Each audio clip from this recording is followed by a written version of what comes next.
Hey, welcome back to Money Without Borders. Today we're tackling a really important topic: why women and minority groups like LGBT plus investors feel burned or overlooked by traditional financial advice. Absolutely. No, my first question is why the LGBTQ community and other minority group, I hear them often say that they don't trust financial advisors. Are banks actually biased towards these groups? And if so, how do we protect ourselves from being overlooked or feeling that we're being exploited? Oh, great question. Let me just share a slide with you.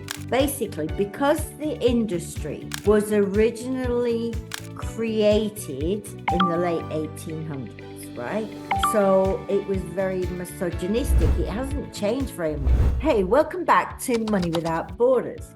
Today we're tackling a really important topic: why women and minority groups like LGBT plus investors feel burned or overlooked by traditional financial advice. Kari, you've got some insightful questions for us? Absolutely. My first question is why the LGBTQ community and other minority group, I hear them often say that they don't trust financial advisors. Are banks actually biased towards these groups? And if so, how do we protect ourselves from being overlooked or feeling that we're being exploited? Oh, great questions. Let me just share a slide with you. Basically, because the industry was originally created in the late 1800s, right? So then the working or the family dynamics was dad was out working, mum's looking after the family and, the household. So it was very misogynistic. It hasn't changed very much. If you think about it, more women are working. It's all still outdated, and the LGBTQ community was nowhere in sight because half the world, it was illegal. So Right. the industry hasn't created or hasn't updated as fast as society has, right? It overlooks and fails to address financial issues that particular groups may have. So if you're a business and the majority of your business comes from X, you're not going to make much fuss about Y and Z because Y and Z are in the future, if that makes sense. So it's a little bit antiquated the way society views financial advice and who should get it, in other words. Yeah, that makes perfect sense because I think, the group that we're discussing today is kind of chasing the train down the tracks, right? We're a little behind or a little late in being educated about it or even getting involved with it. So it really helps to definitely explain why so many people in these groups feel disconnected or even marginalized and maybe are turned off from investing altogether or even turned off by seeking financial advice because they feel like that bias is there. Yeah, I mean, if I share this slide, there are unique needs for, let's say, the two minority groups. Women are becoming more and more, but there's still more men working, full stop, than women. And the LGBT community is a smaller percentage of that. They have different needs, all right? Women take breaks to have children, okay? The career lifespan is different, right? There are different impacts to what happens. The income gap between men and women is still there, which means that the retirement gap is still there. And then you have traditional households where the guy looks after all the money. If he dies, all right, he might have left a big chunk of money as security, but what does she do with it, right? And there's lots of financial changes along the way, divorces, remarriage, etc. And LGBTQ is even more complex because of the legalities, because even though laws have updated in certain areas, the older rules and regulations haven't. I'll give you an example. Hong Kong, I mentioned last week in our podcast, right? You, as a same-sex marriage can get your visa, it's acceptable, it's recognized, but you must write a will to make sure each other gets the relevant assets in Hong Kong. Because Hong Kong does not recognize same-sex marriage under estate laws. They haven't updated them. Okay. If you die without a will, you die intestate. And when the intestate rules come up, it says a man and wife, husband and wife. Say husband, husband, wife, wife. Right. A lot of people lose out because I've had many an email saying, my spouse passed away and, the family are claiming the house, and you're like, can't do that. You're the spouse. But when you look at the names, it's Josh and Jason. And you're like, oh, same sex. So rules have not updated. Right. They're updating, but unfortunately, it focuses on the dead, and the dead can't complain. So the reason rules change is because society makes them change. Right. So it's just challenges with identity documentation. Typical example, higher risk of financial exclusion. Okay. So there are different reasons why these two groups put their money away and what they need. So they need tailored advice, right? To incorporate own scenario, their own situation. Okay. And managing transitions, divorces, family changes. These are all part of what needs updating. And it's building a personalized legacy for the future, right? If you've got your wealth and you want to pass it on to your next of kin, usually your children, which you don't want the government to get it or financial institutes to get it, etc. You need to create a plan. Who's going to do that for you unless they're up to date with what modern society needs? So this is where we create based on these unique situations. To really have that tailored, nuanced advice. One size shoe doesn't fit all here, right? Nope. It's going to be different for LGBTQ because of those laws that kind of impact them, and maybe not recognizing the same sex spouse all the way down to the estate, as it would be different from, let's say, maybe somebody Asian or somebody. We break it down in steps with people, right? Because we're humans, right? And there's only so much we can absorb. So the best thing to do is step by step, because the big focus for us is for our investors to understand everything that's going on with their money. There's one thing that would upset most people is what happened to my money? What did I do with it? How did I structure it? What does it give me, etc. So for us, the initial step is to assess the situation, for the investor to assess what we can do and if we can help and if they're happy to work with us, what we offer, and then for us to assess what situation they are in and sure anything we put together is for their unique situation. Then we identify what works and put suggestions forward, and then we create a plan around that, and then we execute as easy as possible, because most people are not au fait with parting with money in a certain way if they don't understand. We're there to help, and then all it is monitor and update and create a simplified structure that you understand and know what's happening with your money. I think that kind of personalized strategy is brilliant, and that it really makes a difference knowing that, some advisors really understand those nuances, right? Are cognitive of that and have the ability to be able to, that you can tailor plans accordingly, I think is reassuring. Yeah.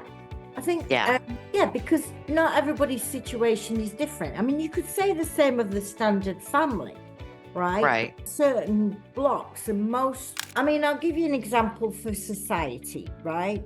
Women are gaining more financial power, right?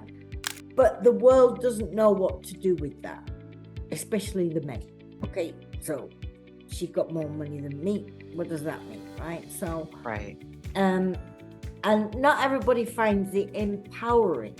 So if our industry, I'm not making accusations, guys, don't start commenting, but if the industry is male orientated and they're overwhelmed by what females can do, then is the advice going to be a conflict of interest? You know, there's certain things that we need to bear in mind, and, you know, you need empathy along the way, but also structure to understand what you can do with your finances, basically, to give you the best outcome for your situation. Absolutely. And I think that goes back to what we were discussing earlier about, you know, how do people know if financial institutions are being biased? This is one thing we wanted to focus on, was what is our level of service? What can we with the most, okay? And I've put clear communication in the middle, but it should actually be first if you're looking at 1, 2, 3. But the first, clear communication. There's nothing worse, and I'm in the finance world, and if I get kerfuddled information about something I've put in place financially, whether it's insurance or investment, there's nothing worse. I'm like, well, what have you done? I want clear communication, right? Don't talking a foreign language to me, or in other words, make it plain and clear, and let me know at each stage what's going on. And then for us, it's to ensure capital protection. There's nothing worse than an upset client saying, where's my money? What's happened? Because completely distracted from what you're trying to achieve for them, right? And the big thing is for them to have a plan in place that they like and understand, and is easy to follow. So these are the main criteria that we at Carey Soon try and implement with our investors, because it gives an easier, we can contact people anytime, they can contact us anytime. There's no, within reason, bearing in mind the time differences. So we're literally to give a more personalized service. I love that. And I think it's really inspiring to see how thoughtful planning can transform uncertainty into confidence, because I think a lot of people either, Annette, are afraid, right, because of the uncertainty, or they're just educated about it. They don't know the who, the where, the why to go about it. So I think this was me to see that you can do this easily and with confidence, and that you really will sit and help to tailor a plan to that individual's needs.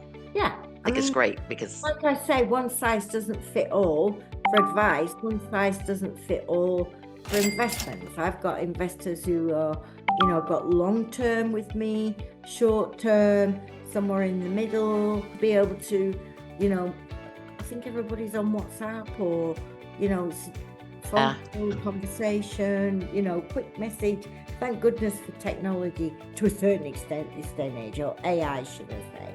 Because everyone deserves financial advice, whether you've got, you know, an extra $50 a month and you're trying to do something magical with that, or you've got, you know, $500,000 sitting there.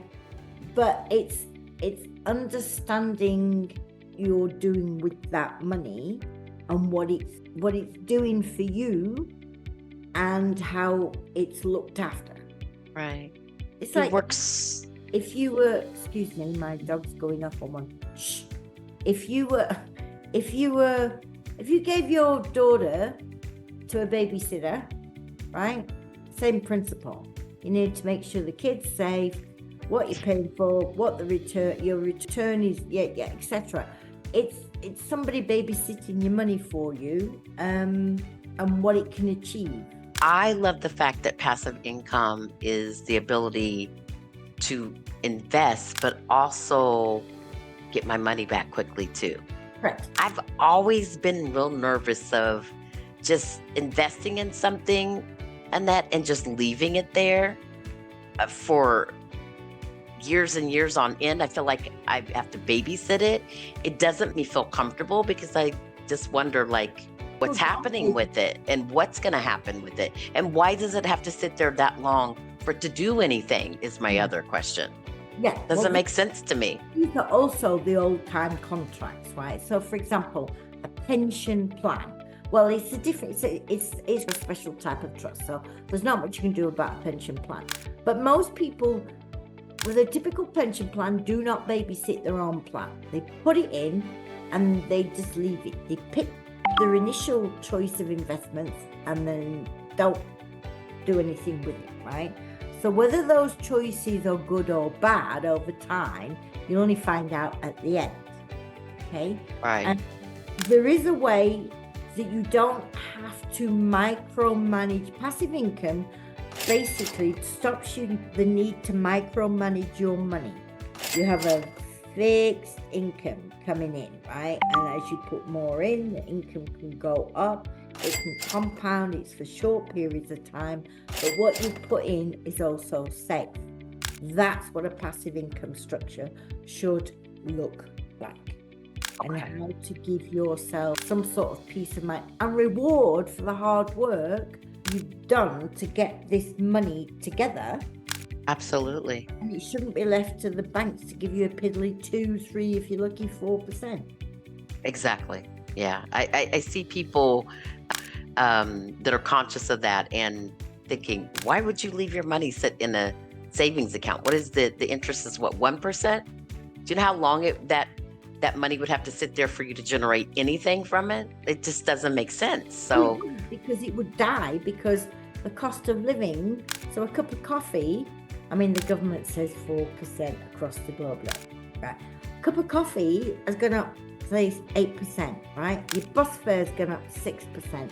Go check your grocery bills from last year. A loaf of bread has gone up 8%. So, yeah, because, okay, it's to do with trade tariffs at the moment, etc. But what it means is the cost of living has still gone up against the piddly return you're getting from the banks. And the banks are putting your money and getting that higher return, keeping it. So the banks are worth gazillions, and you've got your 2, 3, 4%. So the banks are benefiting from your money sitting there, not necessarily you. Oh, if you don't know that, you must be super, because they are taking your money and putting it somewhere, and then, yes, Mr. Investor, here's your percent, and we've made the 10, 15, 20% difference because we've got bills to pay. Wow. So I think you'll find over time, especially with AI, the way that we invest our money will be different. We will not rely on this 25, 30-year promise anymore. Right. I think, people's relationships with money, because money is so emotional, at least for me, it's emotional. Every time, even if it's, let's say, a bag that I want or something that I know that I need, I get kind of emotional about having to let go of that $150. I don't know why, but I know that people tend to be very, very emotional about their money. So, if you can, right. Well, the problem is, if you think about it, if I give you a little bit of history about the stock market, right? So literally, the butcher, the baker, the candlestick maker sat around the dinner table one day, and one said, I haven't got enough money going on in my business. So the other one, one of the other ones turned around and said, I'll give you $10, right, for your business. You give me part of your business, which created a share. And then the more shares you buy, the more percentage you own of another business. So when the business recovered, it started feeding back money. So this is what the stock markets were created for. And now we've got, Bill Hickok in charge, and the money's all over the place and extremely. So we went through a phase where the markets were growing steadily, and you'd find individual countries had their own indices, right? So you had the Dow Jones, you had Europe, whatever European stock market, you've got Euronet now, and then you had all these different, you've got the UK, the FTSE, all these were individually run per se, right? But now you've got every Tom, Dick and Harry and his uncle can put some money into stocks and shares, so everybody's playing. Right. So now it's not controlled by the institutes, it's our sentiment. And you've just said we're emotional. So our sentiment is going up and down. And to add to this complication, the traditional big boys, so your NASDAQs and your S&P and your Dow Jones, your FTSE, your Euronet, right? All of these, Hang Seng, right, are being joined by new indices coming out of Africa and South America. So the playing field is bigger and the players are even bigger. So the traditional way we got returns is changing. So we're going to have a constant ebb and flow. Right. It will be difficult to predict outcomes unless they're short term, to me. Now, we may get analysts jumping in on these calls and go, no, you're talking rubbish and you can do it this way and do it that way. I'm talking about Mr. Joe Average or Miss Joe Average, right? I'm not talking about an analyst who's going to sit there and go, we're not day traders and sit there and go, oh, how do we make this? We're just going off the ebb and flow of the common person. And if it's bouncing up and down, we're going to bounce up and down. And all we're trying to do is put a little dotted line to say we're going to stop the bounce here. I heard, my brother is in the market a lot. Sometimes he's like, oh my gosh, I got to go. He'll look at the news and, oh my gosh, I got to run off and check this stock. And I'm like, how can you have that emotion, like that panic attack every day because you're watching something and babysitting something like that? I can't do it. Most people don't, right? Yeah, and I don't want to do it. Who has the time for it? Looking at it and losing out. I mean, if somebody creates, maybe there is a tool, and AI allows you to say, I don't want to lose more than this. I don't want to make this. Keep me invested. They will make a bucket load from that service. But to my knowledge, it isn't there yet. You have to do it manually. So this is one of the steps you could take. I love it. This is great advice. And I think, once again, education is key. And because we are emotional, the more that we know about it, the more we feel comfortable in it. So definitely reach out to Annette and let her tailor a plan, customize something just for you. Click the link below. Happy to book a meeting with you, have a chit chat and see where you're up to and what you want to achieve. I love that. Annette, the next episode, we're going to dive into another key investor question, and it's going to be about how to navigate passive income tax efficiently. You don't want to miss it. This will be a bit of a doozy. So once she gets that passive income built up for you, then, how to manage that tax efficiently. Sound good? Yeah. All right. A little bit more complex. Get your pen and paper out. Okay. Yeah, because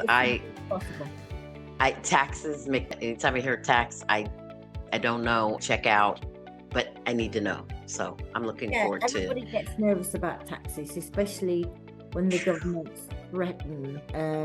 But we'll discuss it next week because there is a governance that's held over the financial institutes that hold our money. So the banks are being controlled by the government. So we'll discuss it next week. The horse of a different color. That's a different podcast show. Right, definitely. We'll get more information out, guys, so you understand the do's and don'ts over time. I love it. I love it. I love it. So I'm going to leave you with another corny joke and a smile, hopefully at least a smile. Why did the financial advisor bring a ladder to work, Annette? Because the markets were looking up. Got it. You must have heard that one before. Over time. But thank you. You got that way too soon. Yeah. I know. Thanks for your time, guys. And we will see you next week. As Cara says, we're going to look at how passive income is taxed. Absolutely. And don't forget to like, subscribe. And if you know of someone that has questions about this or is looking to start investing, just have them look at it. I think it Annette simplifies this beautifully. Yes. Thank you very much, Cara, and we will see you next week. Annette, Take care. thank you. Have fun. Bye.